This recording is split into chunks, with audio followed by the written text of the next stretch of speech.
Мен Гүлзат сөгүнө бересиң дейт. Эмне кылайын? Бүт кыргыздын философиясы ушу көттүн тегерегинде болуп атса.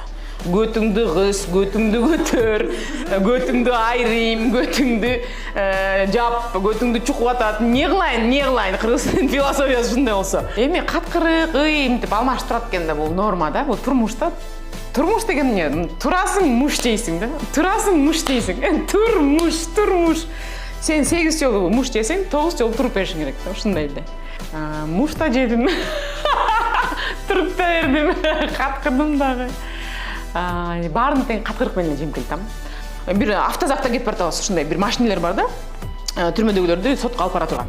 Мондай, ушундай эле кичинекей бир нерсе көрүнөт, жыртык көрүнөт. Ошол жакта да ырдайбыз, алато деп. Эми кызык болуп атат да, сыртта адамдар кандай экен деп.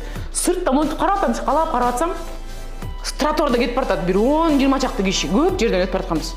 Сумкаларын көтөрүп алган.